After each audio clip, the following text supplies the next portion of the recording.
E aí, pessoas, como vocês estão, seres? Tudo bem?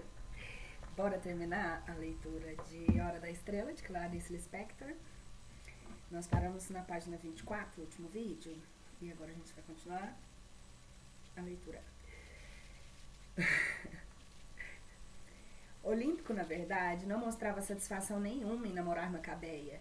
É o que eu descubro agora. Olímpico talvez visse que Macabeia não tinha força de raça, era subproduto. Mas quando ele viu a colega de Macabeia, sentiu que ela tinha classe. Glória possuía no sangue um bom vinho português e também era amaneirada no bombeio do caminhar, por causa do sangue africano escondido. Apesar de branca, tinham em si força da mulatice. Oxigenava em amarelo ovo os cabelos crespos, cujas raízes estavam sempre pretas. Mas mesmo oxigenada, ela era loura, o que significava um degrau a mais para o Olímpico. Além de ter uma grande vantagem que nordestino não podia desprezar, é que Glória lhe dissera que quando for apresentada por Macabeia,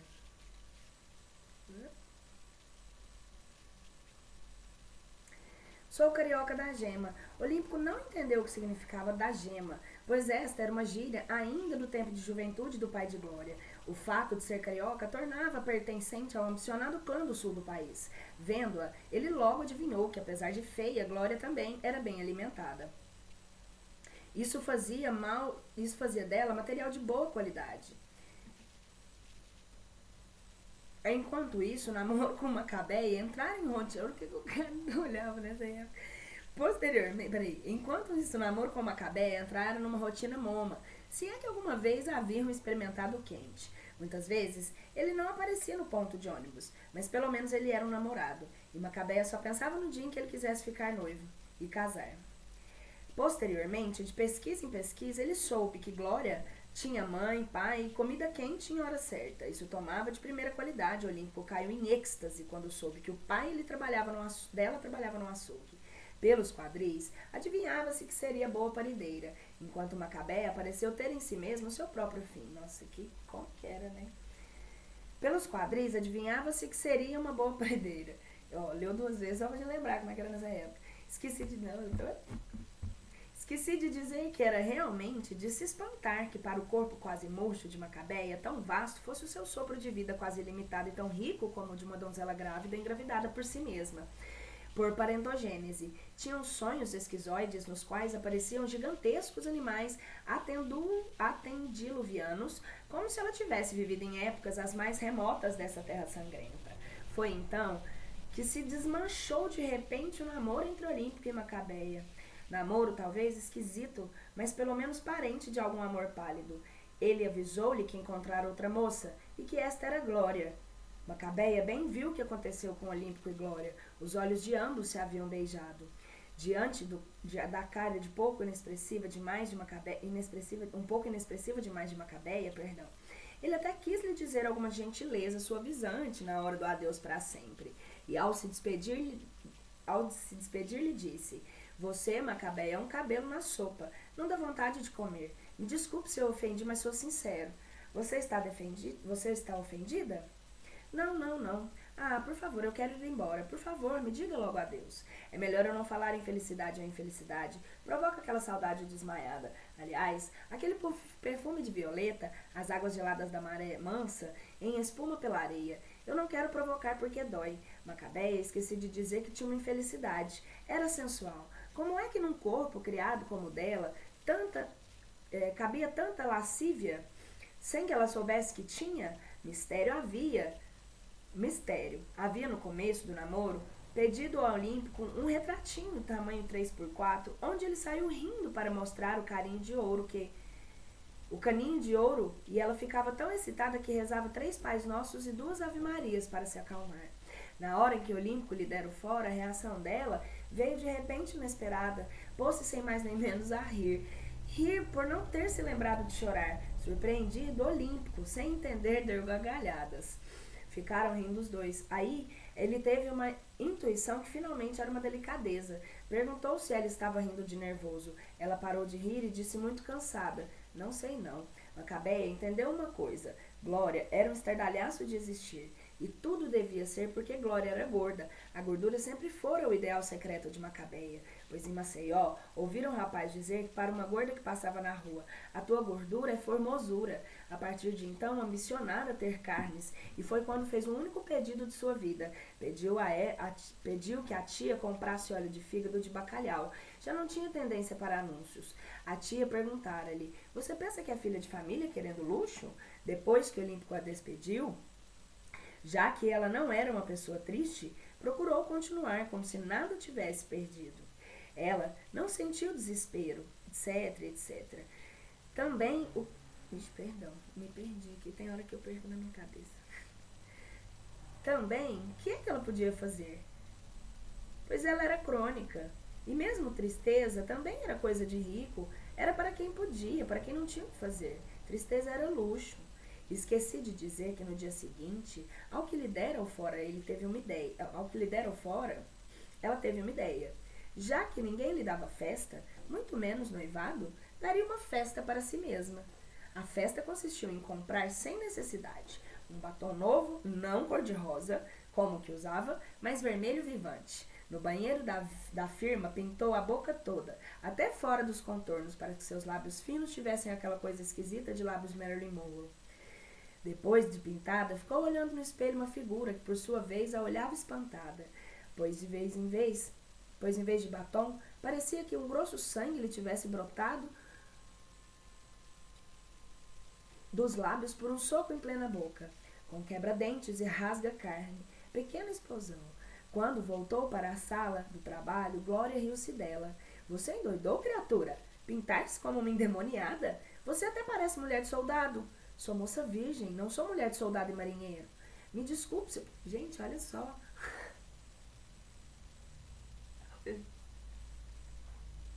Século XXI, Fred preso. Nossa, eu falei um trem pesado. Mas é porque o povo fala mal, né? Doc Pai.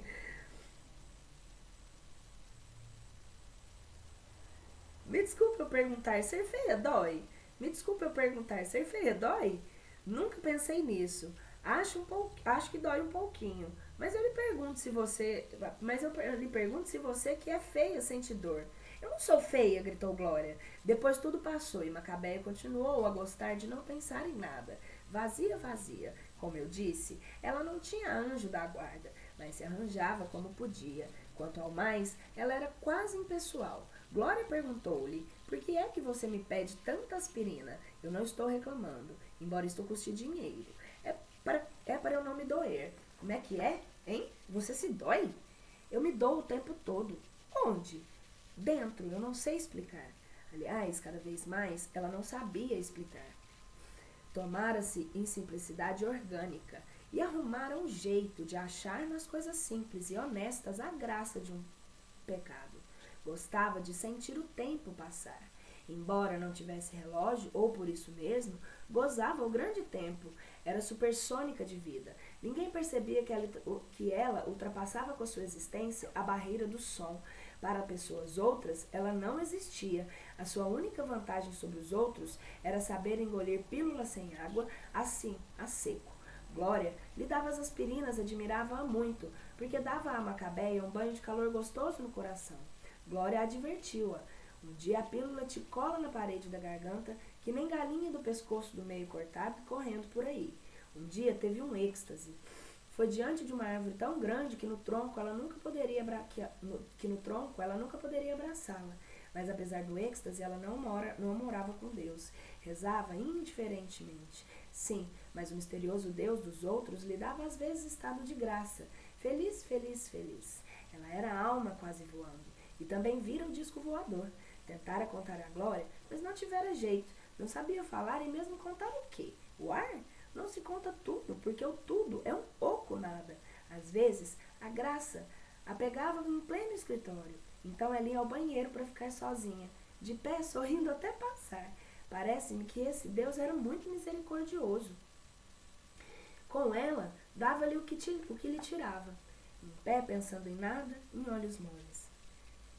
É o que eu consigo sentir dela, que parece que ela sentia muita dor por gostar de ser simples, né? De viver a tranquilidade e não pensar em nada. Isso deixava ela, ela se culpava por isso. Ela viveu tão boa. Não pensar em nada. É minha meta. Ai, não pensar em nada é minha meta. Ai, mas ficou no nariz.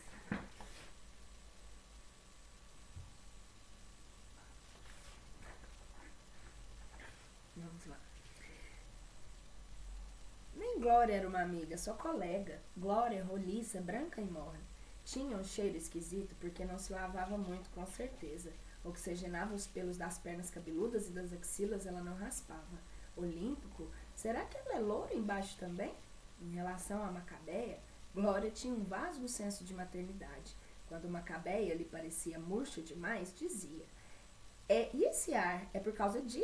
Macabeia, que nunca se irritava com ninguém, arrepiava-se com o hábito de Glória que tinha de se queixar com a frase inacabada. Glória usava uma forte água de colônia de sândalo e Macabeia, que tinha o estômago delicado, quase vomitava ao sentir o cheiro. Nada dizia, porque Glória era agora sua conexão com o mundo. Este mundo fora composto pela tia, Glória e seu Raimundo, Glória, o seu Raimundo e Olímpico, e de muito longe as moças com as quais repartia o quarto. Em compensação, se conectava com o retrato de Greta Garbo quando moça. Para minha surpresa, pois eu não imaginava Macabeia capaz de sentir o que diz um rosto como esse. Greta Garbo, pensava ela sem se explicar. Essa mulher deve ser a mulher mais importante do mundo. Mas o que ela queria mesmo ser não era a ativa Greta Garbo, cuja trágica sensualidade estava em pedestal solitário. O que ela queria, como eu já disse, era parecer com Marilyn. Um dia, em raro momento de confissão, disse a Glória que ela gostaria de ser. E Glória caiu na gargalhada. Logo ela, Maca? Vê se te manca.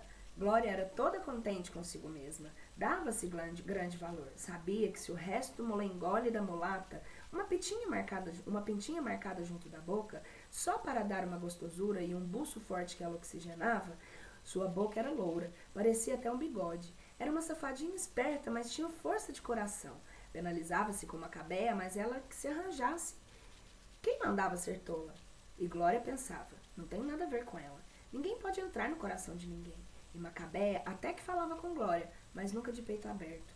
Glória tinha um traseiro alegre e fumava cigarro mentolado para manter um hálito bom nos seus beijos intermináveis com o Olímpico. Ela era muito satisfatona. Tinha tudo que o seu pouco anseio lhe dava.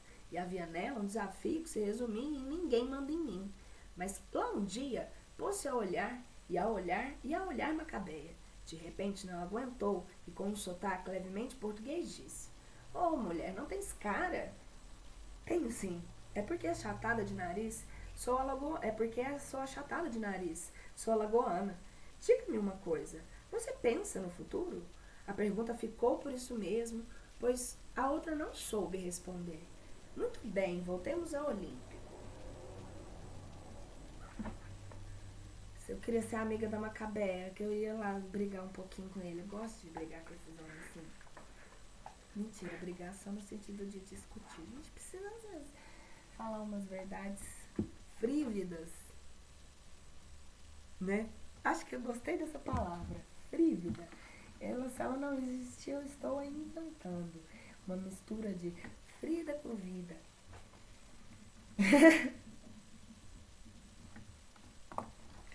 Acho que você me falou. O cara um grosseiro com a mulher. Hoje eu tô logoando também. Povo bosta. Esses caras, paia. Vamos lá, voltar que eu me perdi.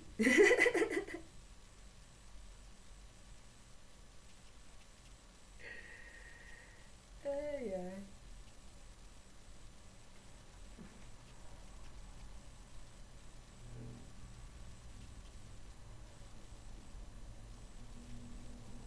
Diga-me uma coisa, você pensa no teu futuro?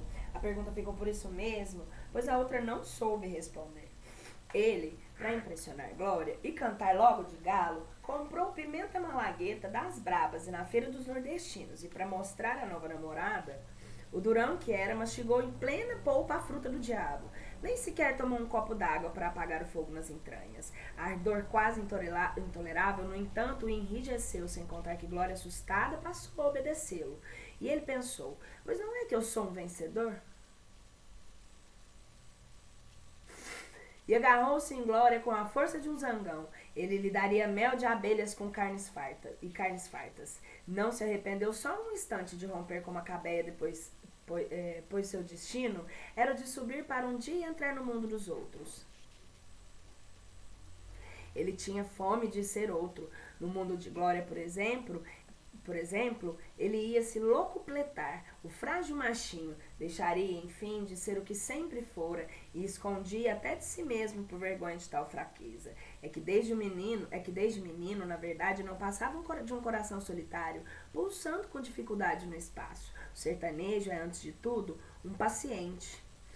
Convidou para tomar lanche da tarde, domingo, na sua casa. Soprar depois de morder? Ah, que história banal. Não aguento mais escrevê-la. Ele tá perdendo a paciência. E lá Macabeia regalou os olhos. É que na suja desordem de uma terceira classe de burguesia havia, no entanto, o morno conforto de quem gasta todo o dinheiro em comida. No subúrbio, comia-se muito. Glória morava na Rua General não sei o quê. Muito contente de morar em rua de militar, sentia-se mais garantida. Em sua casa, até telefone tinha. Foi talvez essa uma das poucas vezes em que Macabeia viu que não havia lugar no mundo, e exatamente porque Glória tanto lhe dava. Isso é um farto copo grosso de chocolate, de verdade, misturado com leite e muitas espécies de roscas açucaradas, sem falar num pequeno bolo. Macabeia, enquanto Glória saía da sala, roubou escondido um biscoito. Depois, pediu perdão ao ser abstrato, que dava e tirava. Sentiu-se perdoada.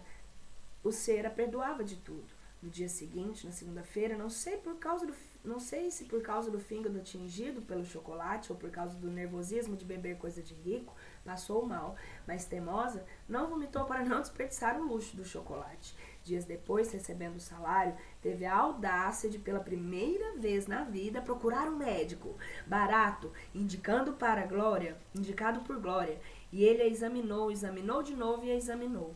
Você faz regime para emagrecer, menina? Macabeia não soube o que responder. O que é que você come? Cachorro quente. Só, às vezes como sanduíche de mortadela. O que é que você bebe? Leite? Só café e refrigerante. Qual refrigerante? Perguntou sem saber o que falar. À toa indagou. Você às vezes tem crise de vômito? Não, nunca, exclamou muito espantada, pois não era doída de desperdiçar comida, como eu disse. O médico olhou-a e bem sabia que ela não fazia regime para emagrecer, mas lhe era incômodo insistir em dizer que não fizesse dieta de emagrecimento. Sabia que era assim mesmo e que o médico era de pobres. Foi o que lhe disse enquanto lhe receitava um tônico que ela depois nem comprou. Achava que ir ao médico por si só já curava, tadinha. Ele acrescentou, irritado, sem atinar o porquê de sua súbita irritação e revolta. Essa história de regime de cachorro-quente é pura neurose, e o que está precisando é procurar um psicanalista. Ela nada entendeu, mas pensou que o médico esperava que ela sorrisse, então sorriu. O médico, muito gordo e suado, tinha um tique nervoso, que o fazia, de quando em quando, ritmadamente, repuxar os lábios. O resultado era parecer que estava fazendo beicinho de bebê, quando está prestes a chorar. Gracinha! Tadinho! Desculpa, mas deu um chique, deve ser bonitinho.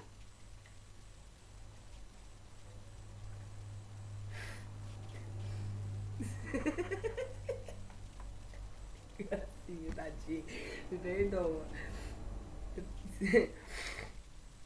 Ai. Esse médico não tinha objetivo nenhum. A medida era apenas ganhar dinheiro, e nunca por amor à profissão nem a doentes. Era desatenta e achava a pobreza uma coisa feia. Trabalhava para os pobres, detestando lidar com eles. Eles eram para ele um rebotalho de uma sociedade muito alta, a qual também ele não pertencia. Sabia que estava desatualizado na medicina e nas novidades clínicas, mas para pobre servia. O seu sonho era ter dinheiro para fazer exatamente o que queria. Nada. Quando ele avisara que ia examiná-la, ela disse: ouvi dizer que no médico se tira a roupa, mas eu não tiro coisa nenhuma. Passara pelo raio-x e dissera: você está com começo de tuberculose pulmonar. Ela não sabia se isso era coisa boa ou ruim. Bem como era uma pessoa muito educada, disse: muito obrigada, sim? O médico simplesmente se negou a ter piedade e acrescentou: quando você não souber o que comer, faça espaguete bem italiano.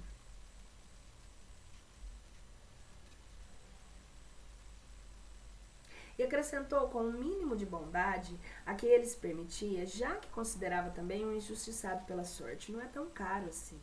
Esse nome de comida que o senhor falou, eu nunca comi na vida, é bom? Claro que é. Olhe só a minha barriga. Isso é resultado de boas macarronadas e muita cerveja. Dispense a cerveja, melhor não beber álcool. Ela repetiu cansada: álcool? Sabe de alguma coisa? Vá para os raios que te partam. Sim, estou apaixonado por Macabeia, a minha querida Maca. Apaixonado pela sua feiura e anonimato total, pois ela não é para ninguém. Apaixonado por seus pulmões frágeis, a magricela. Quisera tanto que ela abrisse a boca e dissesse: eu sou sozinha no mundo e não acredito em ninguém. Todos mentem e às vezes até na hora do amor. Eu não acho que um ser fale com o outro. A verdade só me vem quando estou sozinha. Maca, porém, jamais disse frases. Em primeiro lugar, por ser uma parca palavra. Por ser de parca palavra, deve ser pouca, né?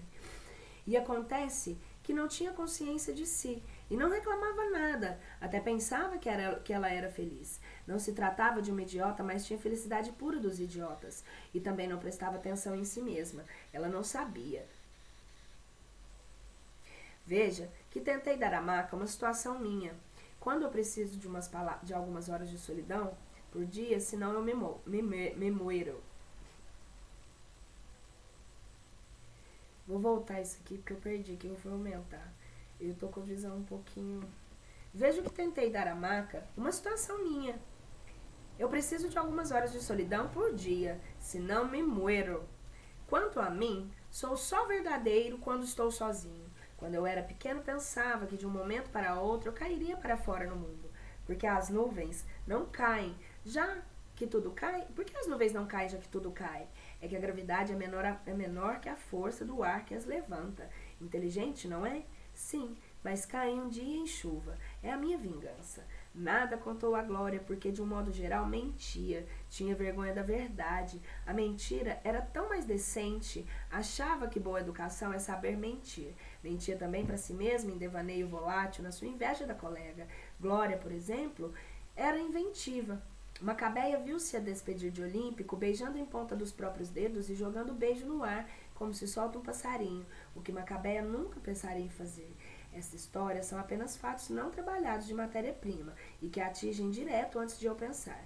Sei muita coisa que não posso dizer. Aliás, pensar o quê? Glória, talvez por remorso, disse-lhe: Olímpico é meu, mas na certa você arranja outro... Olímpico é meu, mas na certa você arranja outro namorado. Eu digo que ele é meu porque foi o que minha cartomante me disse. E eu não quero desobedecer porque ela é médium e nunca erra. Porque você não paga uma consulta e pede para ela te pôr as cartas? É muito caro. Estou absolutamente cansado de literatura. Só a mudez me faz companhia. Se ainda escrevo, é porque nada mais tenho a fazer no mundo enquanto espero a morte. A procura da palavra no escuro, o pequeno sucesso me invade e me põe o olho na rua. Eu queria chafurdar no lodo. Minha necessidade de baixeza eu mal controlo. A necessidade da orgia e do pior gozo absoluto. O pecado me atrai, o que é proibido me fascina. Quero ser porco e galinha e depois matá-los e beber-lhes o sangue.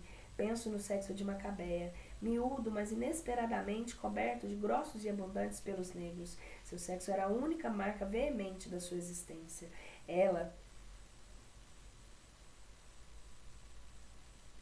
nada pedia, mas seu sexo exigia, como um nascido girassol num túmulo. Quanto a mim, estou cansado. Talvez da companhia de Macabeia, Glória, Olímpico. O médico me enjoou da sua cerveja. Tenho que interromper essa história por uns 3 dias. Nestes últimos dias, sozinho, sem personagens, despersonalizo-me e tiro-me de mim como quem tira uma roupa. Despersonalizo-me a ponto de adormecer. E agora emerjo e sinto falta de Macabeia. Continuemos. É muito caro?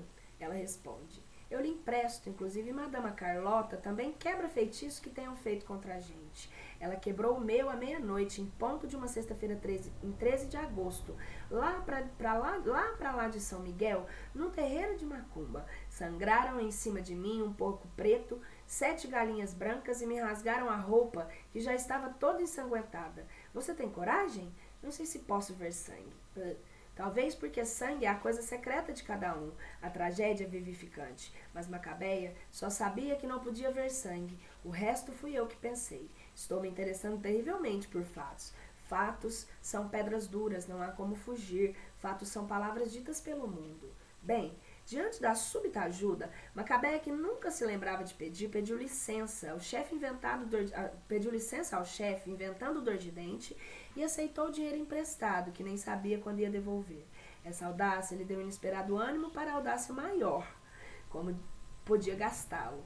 Assim, pela primeira vez, tomou um táxi e foi para a olaria. Desconfio que ousou tanto por desespero, embora não soubesse que estava desesperada. É que estava gasta até a última lona, a boca a se colar no colchão.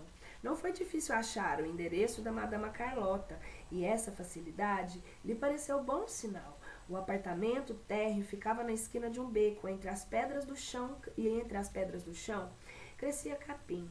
Ela o notou porque sempre notava o que era pequeno e insignificante. Pensou vagamente enquanto tocava a campainha da porta. Capim é tão fácil e simples. Tinha pensamentos gratuitos e soltos, porque, embora à toa, possuía muita liberdade interior. A própria Madama Carlota atendeu-a, olhou-a com naturalidade e disse: o meu guia já tinha me avisado que você vinha me ver. Minha queridinha, como é mesmo seu nome? Ah, é? É muito lindo. Entre, meu benzinho. Tem uma cliente na salinha dos fundos. Você espera aqui. Aceita um cafezinho, minha florzinha? Macabeia sentou-se um pouco assustada, porque lhe faltavam-lhe antecedentes de tanto carinho, e bebeu com cuidado, pela própria frágil vida, o café frio e quase sem açúcar. Enquanto isso, olhava com admiração e respeito a sala onde estava. Lá tudo era de luxo, matéria plástica amarela nas poltronas e sofás, e até flores de plástico. Plástico era o máximo, estava boquiaberta. Afinal, saiu dos fundos da casa uma moça com olhos muito vermelhos, e Madama Carlota mandou Macabeia entrar. Como é chato lidar com fatos. O cotidiano me aniquila. Estou com preguiça de escrever essa história, que é um desabafo apenas. Vejo que escrevo a quem além de mim. Não me responsabilizo pelo que agora escrevo. Continuemos, pois, embora com esforço. Madama Carlota era enxudiosa, pintava a boquinha rechonchuda com um vermelho vivo e punha nas faces oleosas 2 rodelas de roxo brilhoso. Parecia um bonecão de louça meio quebrado. Vejo que não dá para aprofundar essa história. Escrever me cansa. Não tenha medo de mim, disse ela, sua coisinha engraçadinha, porque quem está ao meu lado está no mesmo instante ao lado de Jesus. Graças a Deus, né? E apontou o quadro colorido onde havia exposto em vermelho e dourado o coração de Cristo. Eu sou fã de Jesus, doidinha por ele. Ele sempre me ajudou. Olha, quando eu era mais moça, tinha bastante categoria para levar a vida fácil de mulher. Eu era fácil mesmo, graças a Deus. E era fácil mesmo, graças a Deus. Depois, quando eu já não valia muito no mercado, Jesus, sem mais nem menos, arranjou um jeito de eu fazer sociedade com uma coleguinha e abrimos uma casa de mulheres. Aí eu ganhei dinheiro e pude comprar esse apartamentozinho térreo. Larguei a casa de mulheres porque era difícil tomar conta de tantas moças que só faziam era querer me roubar. Você estará interessado no que eu digo? Muito. Pois faz bem, porque eu não minto. Seja também fã de Jesus, porque o Salvador salva mesmo. Olhe, a polícia não me deixa pôr cartas. Acha que eu estou explorando os outros. Mas, como eu disse, nem a polícia consegue desbancar Jesus. Você notou que ele até me conseguiu dinheiro para ter mobília de granfino? Sim, senhora. Ah, então você também acha, não é? Pelo que vejo, você é inteligente. Ainda bem, porque a inteligência me salvou. Madama Carlota, enquanto lhe falava, tirava de uma caixa aberta um bombom atrás do outro e ia enchendo a boca pequena. Nem ofereceu a Macabeia. Esta que, como eu disse, tinha tendência a notar coisas pequenas, percebeu que dentro de cada bombom mordido havia um líquido grosso. Não cobiçou o bombom, pois aprendera que as coisas são dos outros. Eu era pobre, comia mal, não tinha roupas boas, então caí na vida e gostei porque sou uma pessoa carinhosa. Tinha carinho por todos os homens. Além do mais, na zona era divertido porque havia muita conversa entre as coleguinhas. Nós éramos muito unidas e só de vez em quando eu me atracava com uma. Mas isso também era bom, porque eu era muito forte, gostava de bater, de puxar cabelos e morder. Por falar em morder, você não pode imaginar que dentes lindos eu tinha, todos branquinhos e brilhantes, mas se estragaram tanto que hoje eu uso dentadura postiça. Você acha que se nota que são postiços? Não, senhora. Olhe, eu era muito aciada e não pegava doença ruim. Só uma vez me caiu uma sífilis, mas a penicilina me curou. Eu era mais tolerante do que as outras porque eu sou bondosa e afinal, estava dando o que era meu. Eu tinha um homem de quem eu gostava de verdade e eu sustentava porque ele era fino e não queria se gastar em trabalho nenhum. Ele era o meu luxo e eu até apanhava dele. Quando ele me dava uma surra, eu via que ele gostava de mim. Eu gostava de apanhar. Com ele era amor, com os outros eu trabalhava. Depois que ele desapareceu, eu, para não sofrer, me divertia amando mulher. Amando mulher. O carinho de mulher é muito bom mesmo. Eu até aconselho, porque você é delicada demais para suportar a brutalidade dos homens. E se você conseguir uma mulher, vai ver como é gostoso. Entre mulheres, o carinho é muito mais fino. Você tem uma chance de ter uma mulher? Não, senhora. É que também você nem se enfeita. Quem não se enfeita por si mesma se enjeita. Ai, que saudades da zona. Eu peguei o melhor tempo do mangue, que era frequentado por verdadeiros cavalheiros. Além do preço fixo, muitas vezes eu ganhava gorjeta. Ouvi dizer que o mangue está acabando, que a zona agora só tem uma meia dúzia de casas. Em meu tempo, havia umas 200. Eu ficava em pé, encostada na porta, vestindo só calcinha e sutiã de renda transparente. Depois, quando eu já estava ficando muito gorda e perdendo os dentes, é que me tornei cafetina. Você sabe?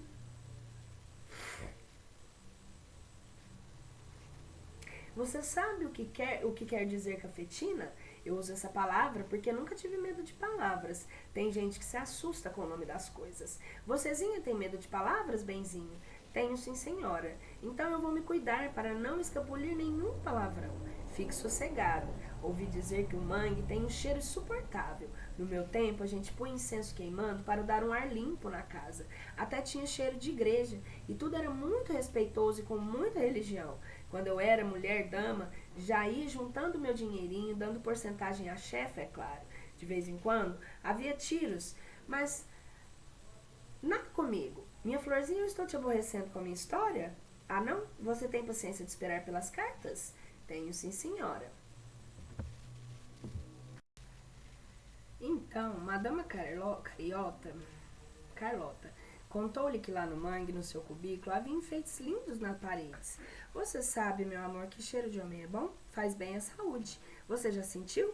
Não, senhora. Finalmente, depois de lamber os dedos, Madama Carlota mandou-a cortar as cartas com a mão esquerda. Ouviu, minha Dorinha? Macabeia separou um monte com a mão trêmula. Pela primeira vez ia ter um destino. Madama Carlota era um ponto alto na sua existência, era o vórtice de sua vida, e esta funilaria toda para desembocar na grande dama, cujo brilhante dava-lhe a pele e arregalou os olhos. Mas, Macabeazinha, que vida horrível a sua, que meu amigo Jesus tenha dó de você, filhinha. Mas que horror! Macabeia empalideceu. Nunca lhe ocorrera que a sua vida fora tão ruim. Madama acertou tudo sobre o seu passado. Até lhe disse que ela mal conhecera o pai e mãe e que fora criada por uma parente muito e madrasta má. Macabeia espantou-se com a revelação. Até agora, sempre julgara que o que lhe fizera era educá-la para que ela se tornasse uma moça mais fina. Madama acrescentou: quanto ao presente, queridinha, está horrível também. Você vai perder o emprego e já perdeu o namorado. Coitada de vocêzinha, se não puder, não me pague a consulta. Sou uma dama de recursos. Macabeia, pouco habituada a receber de graça, recusou a dádiva, mas com o coração todo grato. E eis que de repente aconteceu. O rosto da madama se acendeu iluminado. Macabeia, tenho grandes notícias para lhe dar. Preste atenção, minha flor, porque é de maior importância o que vou dizer. É coisa muito séria, muito alegre. Sua vida vai mudar completamente. E digo mais, vai mudar a partir do momento em que você sair da minha casa. Você vai se sentir outra. Fique sabendo, minha florzinha, que você vai até o namorado, vai voltar, que até o seu namorado vai voltar e propor casamento e que está arrependido. E o seu chefe vai lhe avisar que pensou melhor e não vai mais lhe despedir. Macabeia nunca tinha tido coragem de ter esperança, mas agora ouvia Madama como se ouvisse a trombeta vinda dos céus, enquanto suportava uma trombeta vinda dos céus. Enquanto suportava uma forte taquicardia, Madama tinha razão. Jesus enfim prestava atenção nela. Seus olhos estavam arregalados por uma súbita voracidade pelo futuro, e eu também estou com esperança enfim. E tem mais, um dinheiro grande vai lhe entrar pela porta adentro em horas à noite, trazido por um homem estrangeiro. Você conhece algum estrangeiro? Não, senhora, disse Macabeia, já desanimando, pois irá conhecer. Ele é alourado, tem olhos azuis, ou verdes, ou castanhos, ou pretos. E se não fosse porque você gosta do seu ex-namorado, esse gringo ia namorar você. Não. Agora estou vendo outra coisa. E apesar de não ver muito claro, também estou ouvindo a voz de meu guia. Esse estrangeiro parece se chamar Hans. E é ele quem vai se casar com você. Ele tem muito dinheiro. Todos os gringos são ricos. Se não me engano, e nunca me engano, ele vai lhe dar muito amor. E você, minha enjeitadinha, vai se vestir com veludo e cetim. Até casaco de pele vai ganhar. Macabeia começou a tremelicar por causa do lado penoso que há na excessiva felicidade. Só lhe recorreu dizer, mas casaco de pele não precisa no calor do rio, pois vai ter só para se enfeitar. Faz tempo não boto cartas tão boas, e sou sempre sincera.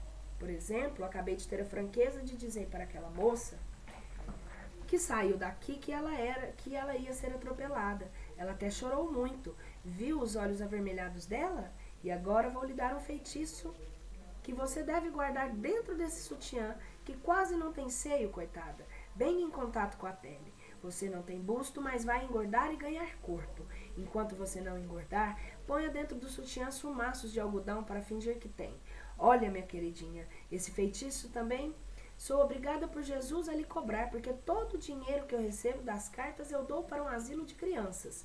Mas se não puder, não pague. Só venha e pague quando tudo acontecer.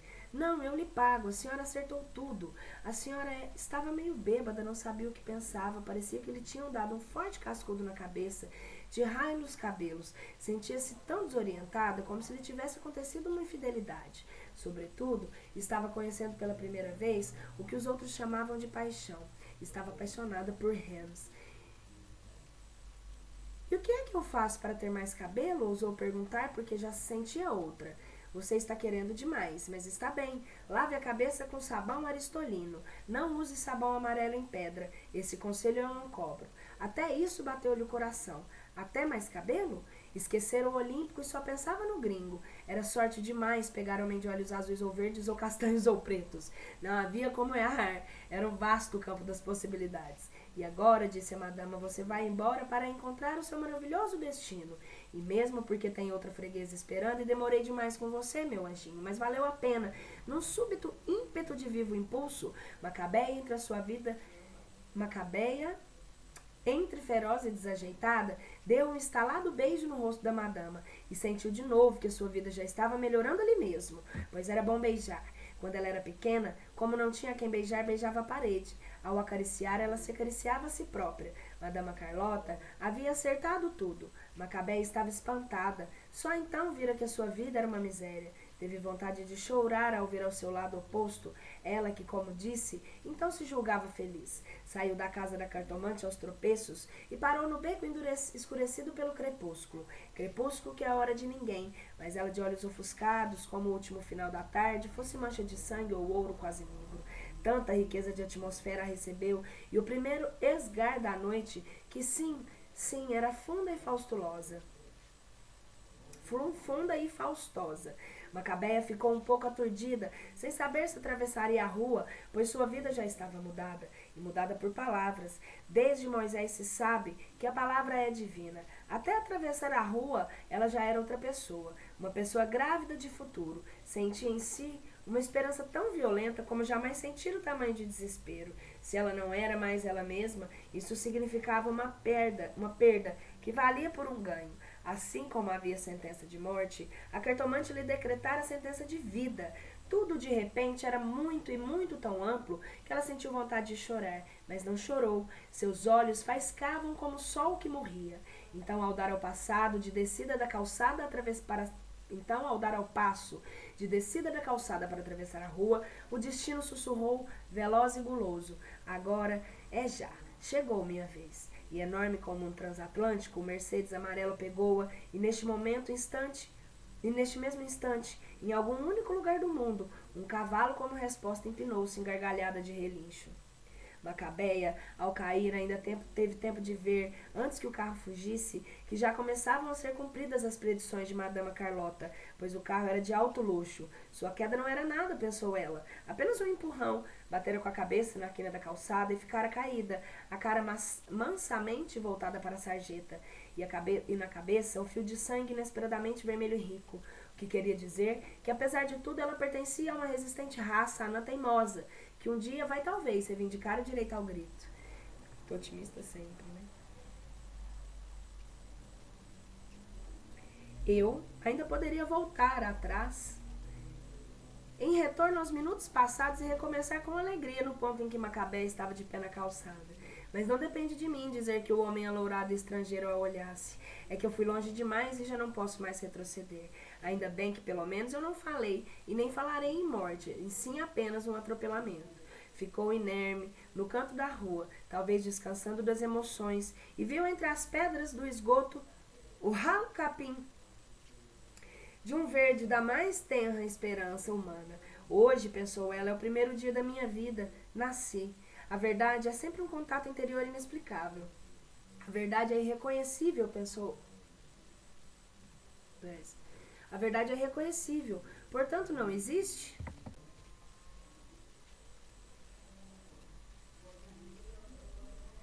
A verdade é reconhecível, portanto não existe?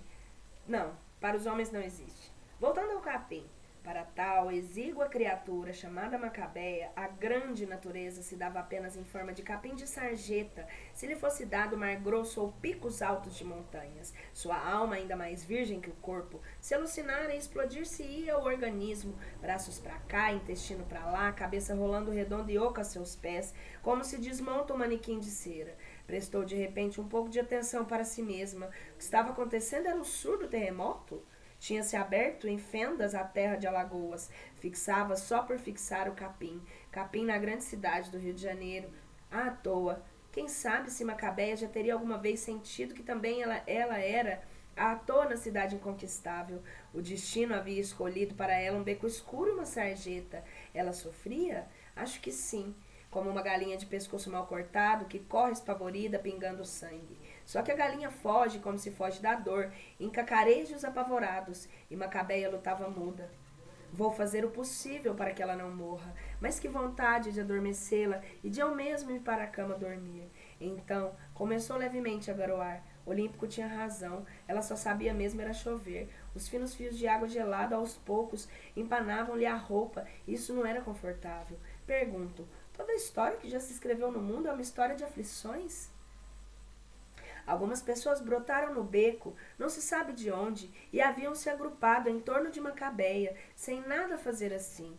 Como antes, pessoas nada haviam feito por ela, só que agora pelo menos a espiavam, o que lhe dava uma existência. Mas quem sou eu para censurar os culpados? O pior é que é preciso perdoá-los, e é necessário chegar a tal nada, que indiferentemente se ame ou não se ame o criminoso que nos mata. Mas eu estou seguro de mim mesmo. Preciso perguntar, embora não saiba a quem, se devo mesmo amar aquele que me trucida. E perguntar de quem vós me...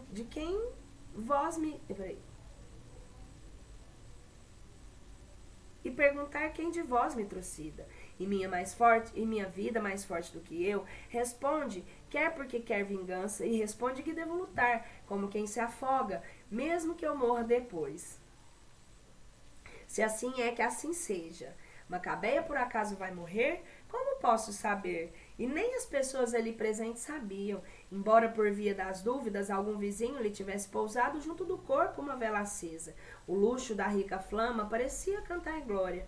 Escrevo sobre o mínimo parco enfeitado com púrpura e joias e esplendor. É assim que se escreve? Não, não é acumulado e sim desnudando. Não é acumulando e sim desnudando. Mas eu tenho medo da nudez, pois ela é a palavra final. Enquanto isso, Macabeia, no chão, parecia se tornar cada vez mais uma Macabeia, como se chegasse a si mesma. Este é um melodrama? O que sei é que o melodrama era o ápice da sua vida. Todas as vidas são uma arte. A dela tendia para o grande choro, insopitável como chuvas e raios. Apareceu, portanto, um homem magro, de paletó, fluido, tocando violino na esquina. Devo explicar que este homem eu ouvi uma vez ao anoitecer, quando era menino, em Recife. Nossa! E o som espichado e agudo sublimava com uma linha dourada e o mistério da rua escura.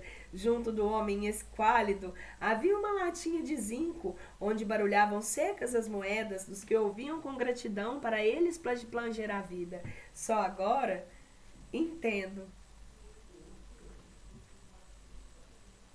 Só agora entendo.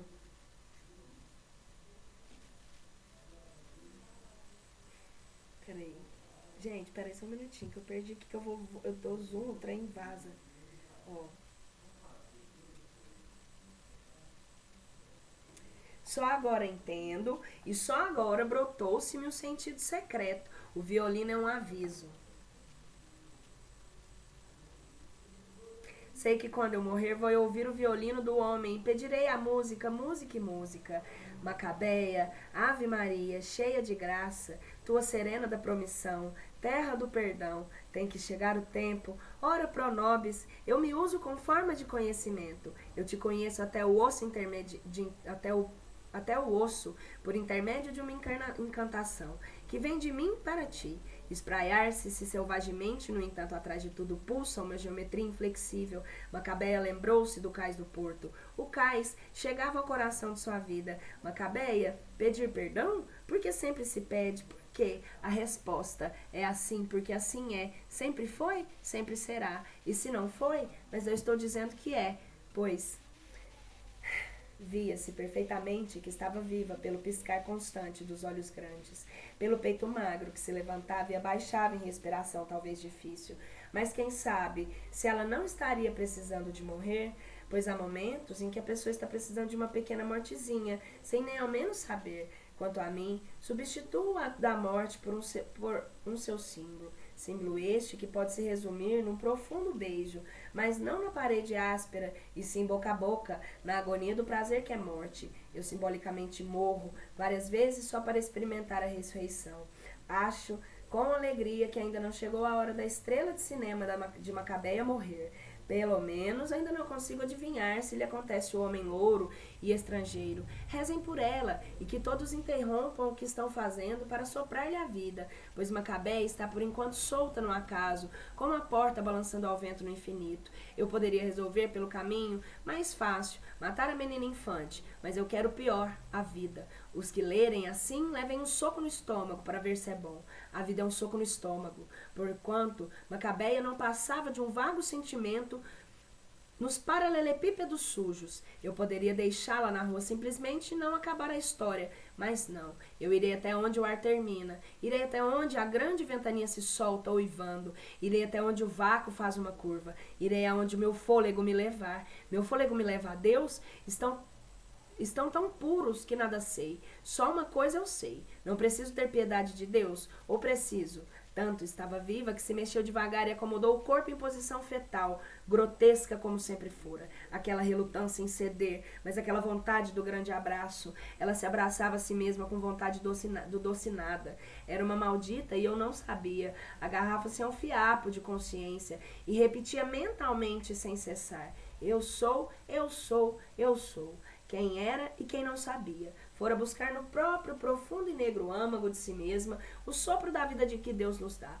Então, ali deitada, teve uma úmida felicidade suprema, pois ela nascera para o abraço da morte. A morte é nessa história meu personagem predileto. Iria ela dar adeus a si mesma? Acho que ela não vai morrer, porque tem tanta vontade de viver. E havia certa sensualidade no modo como se encolhera. Ou é porque a pré-morte se parece com a intensa ânsia sensual? É que o rosto dela lembrava um esgar de desejo. As coisas são sempre vésperas, e se ela não morre agora, está como nós na véspera de morrer. Perdoai-me, lembrai-vos, porque quanto a mim, não me perdoo a clarevidência. Um gosto suave, arrepiante, gélido e agudo como no amor. Seria esta graça a vós chamais de Deus? Seria esta a graça a que vós chamais de Deus? Sim, se iria morrer, na morte passava de virgem a mulher. Não, não era morte, pois não a quero para a moça. Só um atropelamento que não significava sequer desastre. Seu esforço de viver parecia uma coisa que se nunca experimentara, virgem que era ao menos intuíra, pois só agora estendia que mulher nasce mulher desde o primeiro vagido. O destino de uma mulher é ser mulher. Intuíra o instante quase dolorido e esfuziante do desmaio do amor. Sim, doloroso reflorescimento, tão difícil que ela empregara nele o corpo e a outra coisa, que vós chamais de alma, e que eu chamo o quê? Aí Macabeia disse uma frase que nenhum dos transeuntes entendeu. Disse bem pronunciante e claro. Quanto ao futuro, terá tido ela saudade do futuro? Ouço a música tingida das palavras e palavras. Sim, é assim. Nessa hora exata, Macabeia sente um fundo enjoo de estômago e quase vomitou. Queria vomitar o que não é corpo, vomitar algo luminoso, estrela de 1000 pontas. O que estou vendo agora é o que me assusta. Vejo que ela vomitou um pouco de sangue. Vasto espasmo, enfim o âmago tocado no âmago. Vitória! E então, o súbito grito, estertorado, de uma gaivota, de repente a água voraz erguendo para os altos ares e a ovelha tenra, o macio gato estraçalhando um rato sujo qualquer, a vida come a vida. Até tu, Brutus. Sim, foi esse o modo que eu quis anunciar que Macabeia morreu. Vencera o príncipe das trevas, enfim, a coroação. Qual foi a verdade de minha maca? Basta descobrir a verdade que ela logo já não é mais. Passou o momento, e eu pergunto, o que é? Resposta, não é. Mas que não se lamentem os mortos, eles sabem o que fazem. Eu estive na terra dos mortos e depois do terror tão negro ressurgi em perdão. Sou inocente, não me costumam, não sou vendável. Ai de mim todo na perdição, e é como se grande culpa fosse minha. Quero que me lavem as mãos e os pés, e depois que os untem com os olhos santos e tanto perfume. Ah, que vontade de alegria! Eu estou agora me esforçando para rir em grande gargalhada, mas não sei por que não rio. A morte é o encontro consigo, deitada, morta, era tão grande como um cavalo morto. O melhor negócio é ainda o seguinte, não morrer, pois morrer é insuficiente, não me completa, eu que tanto preciso. Macabeia me matou, ela estava enfim livre de si e de nós. Não vos assusteis, morrer é um instante, passa logo. Eu sei que acabo de morrer com a moça. Desculpai-me esta morte, é que não pude evitá-la. A gente aceita tudo que já lhe beijou a parede, porque já beijou a parede. Mas eis que de repente sinto meu último esgar de revolta e uivo. O morticínio dos pombos, viver é luxo. Pronto, passou. Morta, os sinos baldavam, mas sem que os seus bronzes lhes dessem som. Agora entendo essa história. Ela é a animinência que há nos sinos em que quase badalam, a grandeza de cada um. Silêncio.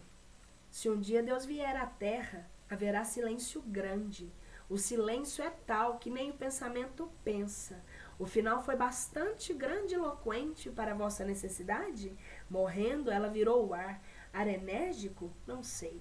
Morreu em instante. O instante é aquele átimo de tempo que o pneu do carro, correndo em alta velocidade, toca no chão, e depois não toca mais, e depois toca de novo, etc, etc, etc. No mundo, ela não passara de uma caixinha de música meio desafinada. E eu vos pergunto, qual é o peso da luz? E agora, só me resta acender um cigarro e ir para casa. Meu Deus, só agora me lembrei que a gente morre. Mas eu também? Não esquecer que por enquanto é tempo de morangos. Sim.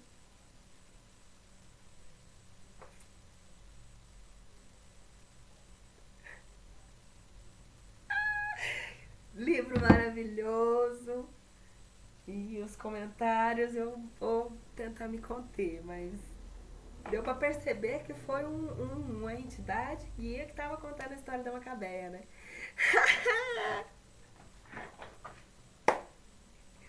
Livro sensacional, tá? Muito legal. Bora pro próximo. Até o próximo vídeo. Um beijo.